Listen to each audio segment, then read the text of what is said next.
doing it was so much more fun than I could have even imagined. It was such a pleasure. He was so warm and really welcomed us to create it with him. And I think he was just so grateful to be doing it again. It was great. Don't try to be anybody else because it's not gonna work. You do really gotta be yourself.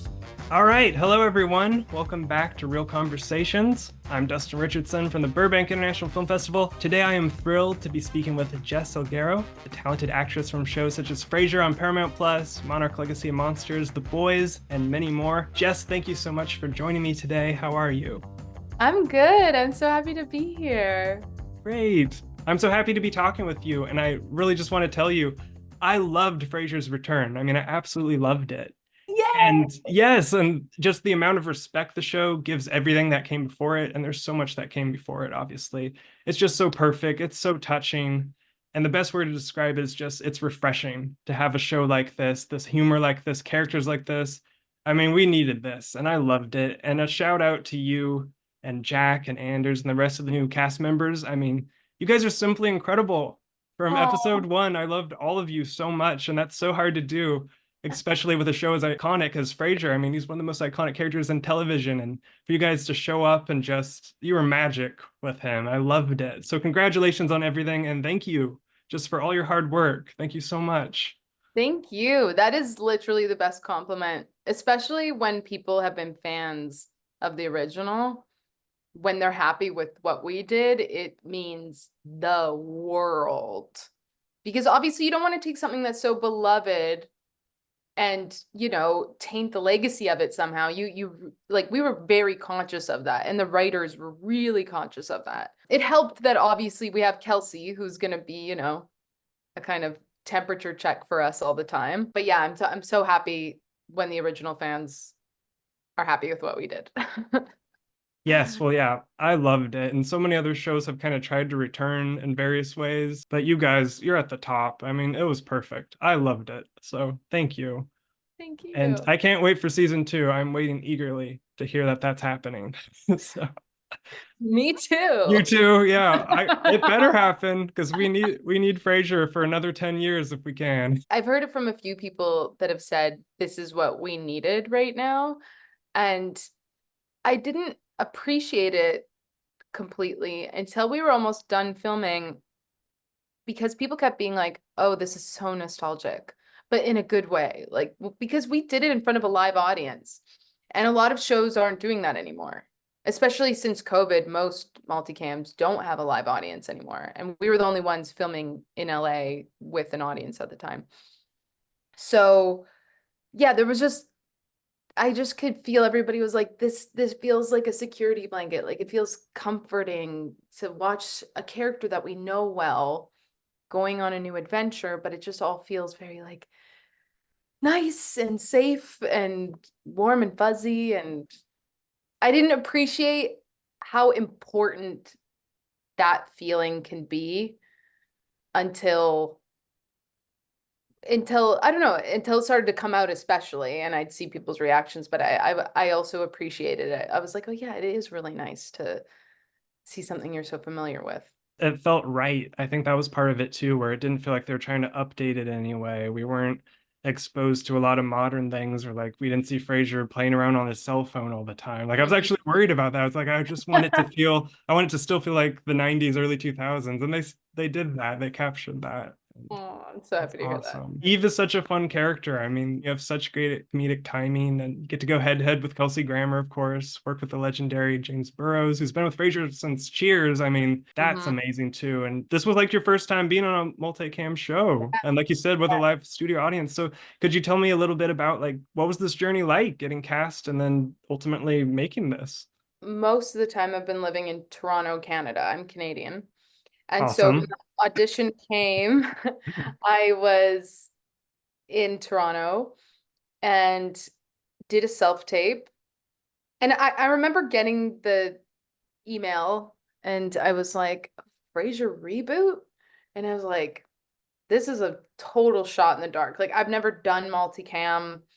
It was just one of those where it's like, Okay, I'll try. Like, I don't know, I'll put it on tape, but really zero, zero, zero expectations. I mean that genuinely. Sent it in. It was right before Christmas, I guess the year before last, so 2022.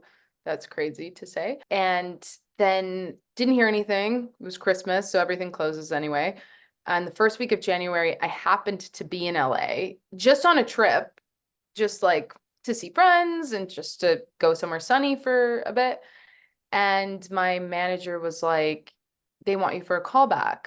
And I was like, okay. He sends me an email and I'm like, it's a chemistry read with Kelsey Grammer. I was like, I haven't been in an audition room for 3 years because of COVID. Most actors have just been doing self-tapes. I was like, okay, this is my first audition in the room in years.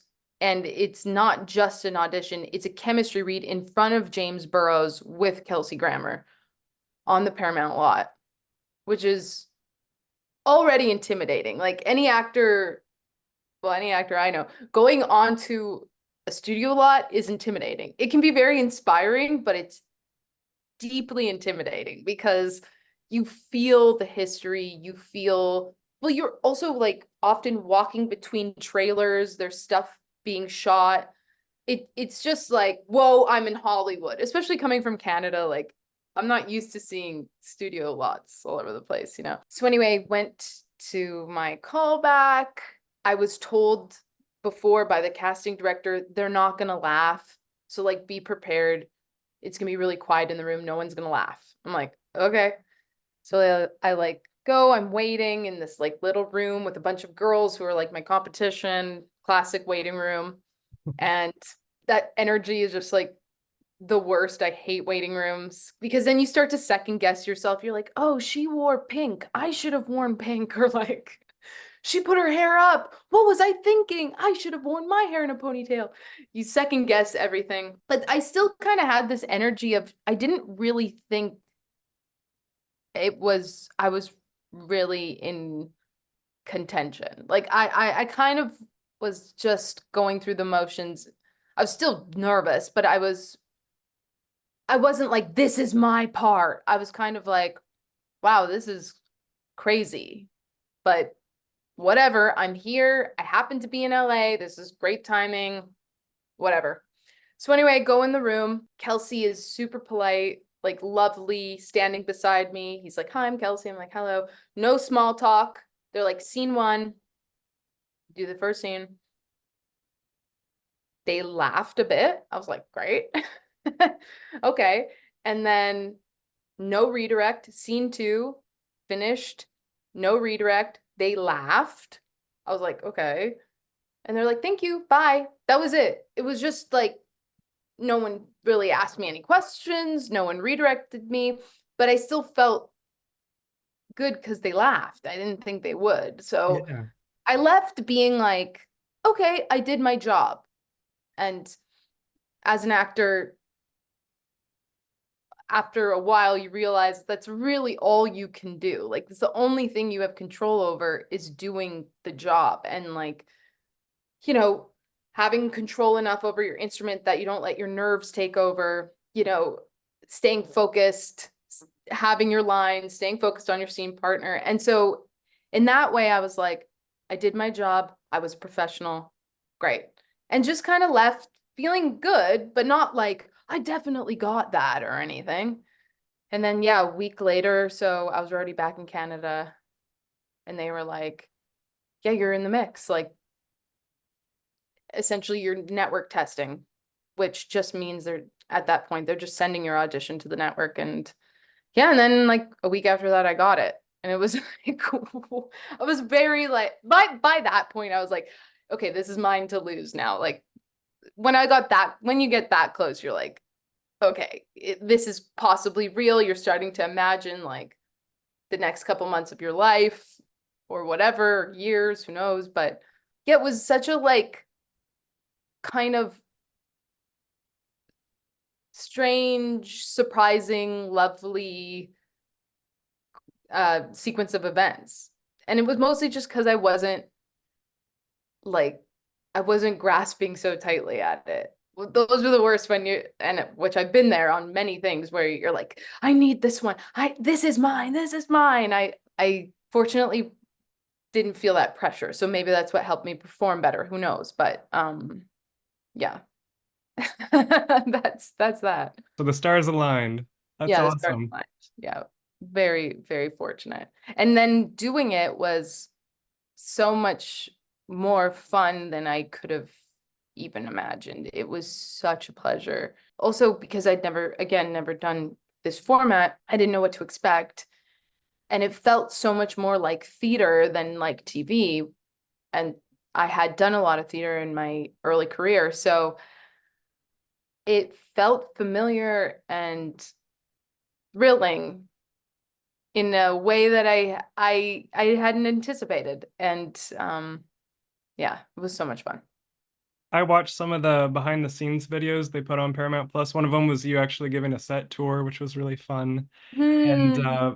it's just so clear how tight and close the cast that you guys became. You can tell you Yeah. love each other and you're making each other laugh and having a lot of fun, I'm sure. Was there a lot of rehearsal involved or chances to get to know each other? Or did you just kind of jump into episode one? There wasn't more time than there is for any other episode. So you get 4 days rehearsal, and then on the fifth day you shoot. So that was the same for the first episode. So we got to know each other in 4 days, essentially. They just chose really lovely, grounded people. For whatever reason, half the cast, actually, four of us are international. Two of them are British. One of them is Nigerian, but went to boarding school in England. And there's this very like wonderful British sensibility and humor on the set. There's a lot of self-deprecation happening, which is actually so delightful because I mean, you don't know what you're I didn't know what to expect going on to an American law, an American, American show, but it was almost like the antithesis of what anyone would think American show is like, where anyone's like arrogant. There was no ego going on. Everybody was like kind of taking the piss out of themselves. Like a lot of us hadn't really done this before, so there was a lot of like, well, let's just like, hope this is working in some way, shape, or form. So it was fun. I don't know. It was playful and like everyone's also just like so hilarious and kind and yeah, we won the jackpot. Also, I gotta say, Kelsey led the charge in that he was so generous and so playful. You'd think that someone in his position could come in and very much be our boss and be like, this is how you got to do it or blah, blah, blah. And I mean, sometimes he did just in that he directed half the season, but he was so like warm and really welcomed us to create it with him. Like, I don't know, he just trusted us. He wasn't like, I mean, there would be times where he'd be like, oh, that's not quite Frasier humor. That's more like Friends, or like, kind of help us course correct a little bit. But it was so welcomed and we needed it. I can't believe how lovely he was. And I think he was just so grateful to be doing it again because he was really tender and really sweet. Yeah, it was great. That's really great to hear. And how amazing to not only get to work with him as an actor, but also as a director. I mean, that I must have been truly loved that. special. I loved when he directed us because he would often reference Cheers. He'd often reference, certain episodes. And yeah, he just added obviously another dimension to the Frasier world.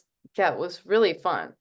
It was really fun. I love when he directs. When you actually film the show, like you're saying, it's with a live audience, which that's like, thank God they went that direction because I think I've always been drawn to those shows. I've been watching these since I was very small. Like I've just Mhm. always loved live audience sitcoms, and I've always wanted to see one actually.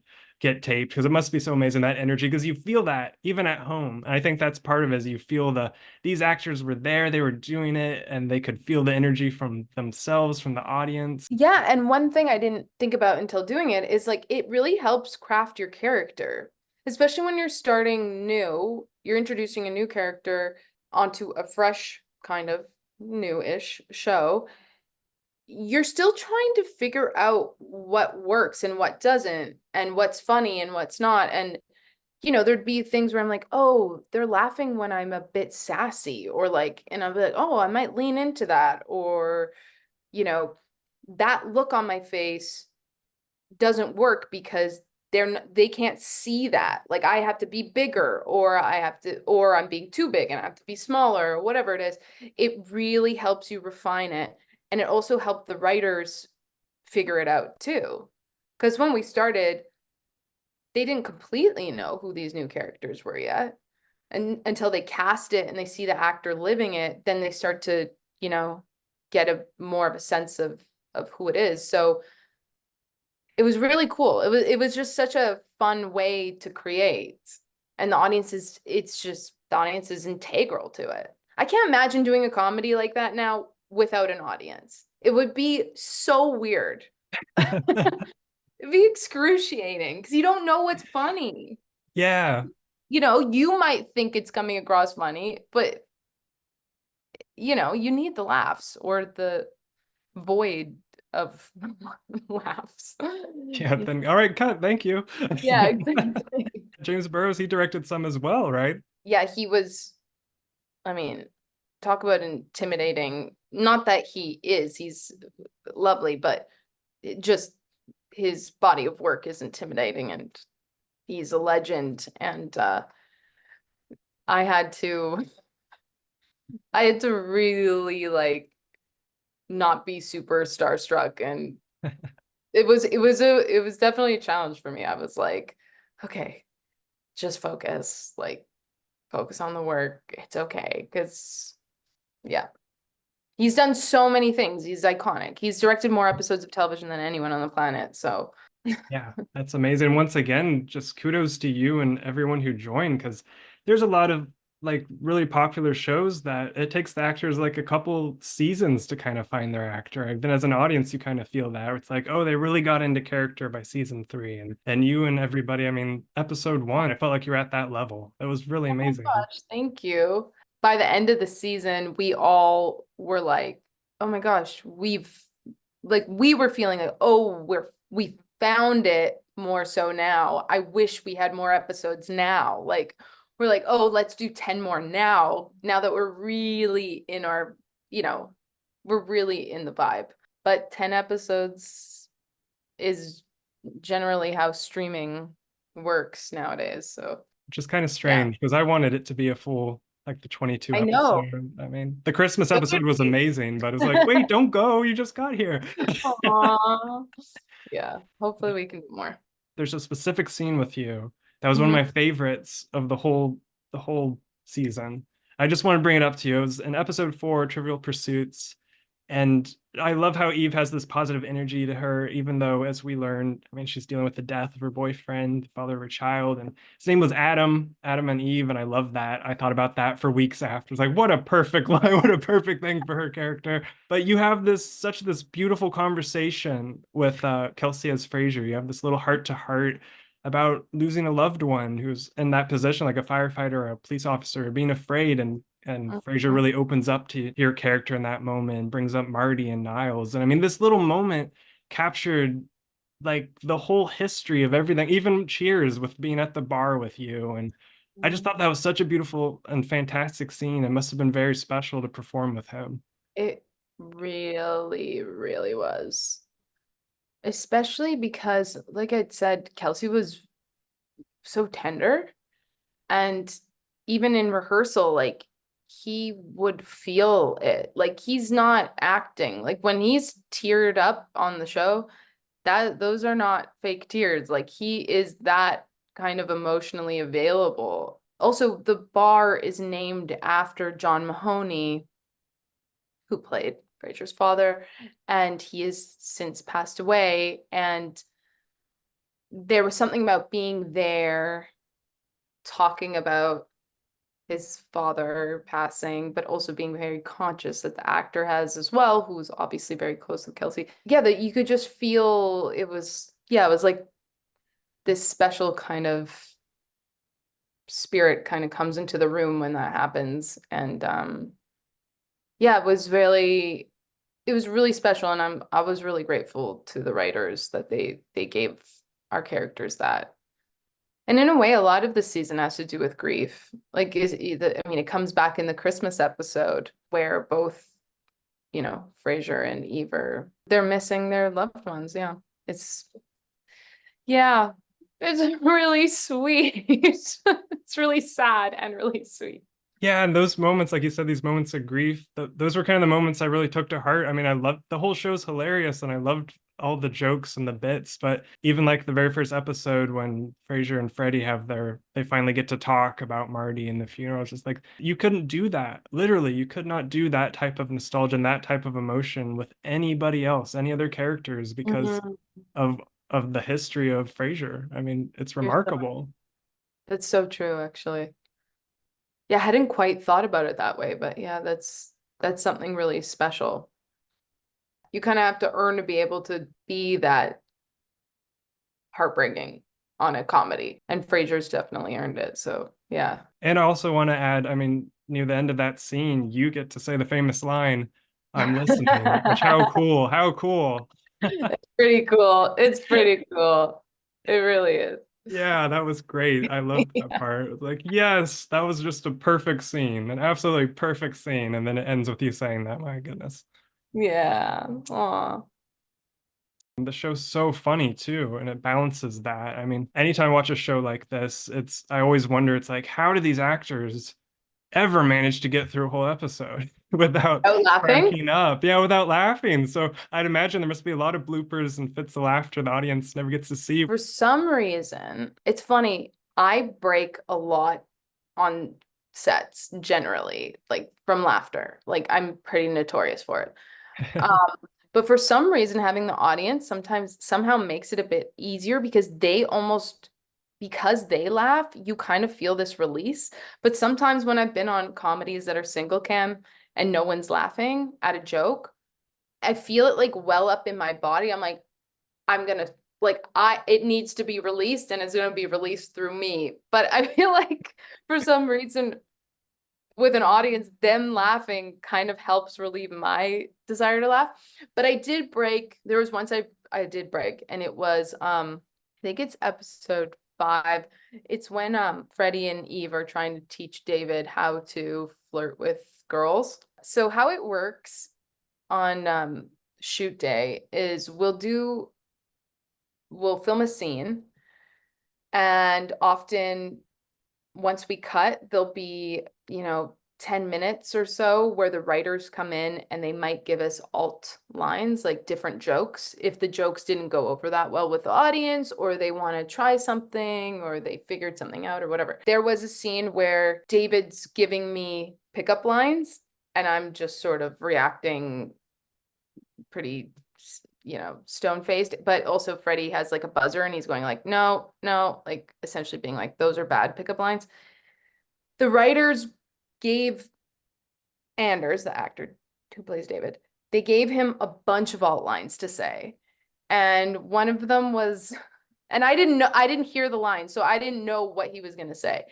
And one of them was, what's your worst childhood trauma? Go.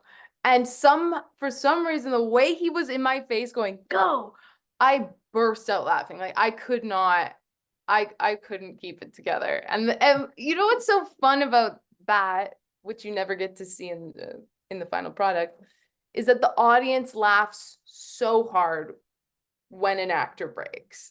So it was like this fun little moment that will never be caught on TV, maybe during Saturday Night Live or something, but it'll never be, in the show. But it's this like lovely moment that exists when you go to a live taping. Yeah, those are the best. And the audience laughs a lot when you forget your lines, which is actually quite nice. Because sometimes you're like, oh man, like I'm slowing everything down, but Sometimes they find it funny. I don't know. It's nice. It's like a supportive friend sometimes that That's good. they're like, you got it, keep going, it's all good. Were there any favorite moments or episodes you'd like to mention that were important to you? I did love episode 4 also. That scene with Kelsey, but also the trivia in the pub was really fun to shoot. There's this moment where Alan is answering this trivia question about Shakespeare, and Nicholas Lyndhurst, the actor, is genuinely like maybe the funniest person I've ever met in my life. Okay, so also during a live taping, the audience is seeing a very quick, rough cut of what we're shooting because sometimes they can't see the whole set. So there's an editor projecting, like cutting it live and showing it on monitors right in front of where the audience sits too. So anyway, Alan, aka Nicholas Lyndhurst, had this moment where he's drunk and he's answering a trivia question. And I think that the editor must have stayed on his face because he's just like sitting there kind of like this. I don't know what happened, but the audience could not stop laughing. Like literally, I think it was at least for 2, 3 minutes straight. They just couldn't stop laughing. And I had the next line. It was so fun. It's like surfing or something. You're like, do I do it now? Do I wait? Okay, I gotta wait. I gotta wait. Do it. No, and anyway, moments like that are so fun. Like so fun. And 2023, I mean, that was a big year for you because not only were you on Frasier, you were also on Monarch Legacy of Monsters on Apple TV Plus, playing the character of Barnes. And I mean, that's awesome. Two exclusive streaming shows with two iconic characters, one being Frasier, the other being Godzilla. That's just so cool. What was it like? If you could briefly just say, what was it like being on Legacy of Monsters? Because that's completely different than Oh Frasier, of yeah. course. Yeah, it's totally different, but also I get to play this kind of silly character. She's sort of like a odd ball scientist, loner person, and it was so much fun. I just like pop in and out, and doing those is sometimes fun because you aren't like sometimes when actors are on shows for like the long haul, especially like an action show like that, I can imagine that, it can get really tiring. You can get bogged down a little bit, right? Because sometimes you just have to do these action sequences for like weeks. I don't have to do any of that. I just come in and say something silly and scientific and get to, you know. So for me, it was like, I don't want to say easy. It's not easy, but it's like a easeful gig. And I really hope if that show comes back that you get to see more of her and her kooky, zany, scientific adventures. Yes, that would be great. Awesome. And you've Yeah. been on so many other amazing projects too, like Working Moms, Jupiter's Legacy, The Expanse, so many more. What's a brief little origin story for you? Like, at what point in your life did you know you wanted to pursue acting and then kind of the journey up till now? I was a very hyper kid, and my mom didn't know what to do with me. Kind of classic performer child who, she was like, I don't know, this kid has too much energy. So I started dancing, like I was in dance classes, and then I think I knew I was never going to be a dancer. I wasn't quite ballet material, but I loved being on stage. I loved performing. I always wanted to do it, but I also grew up in a city called Winnipeg, Manitoba. There's arts that happen, but it's not like a place where you can really create a real, film and TV career.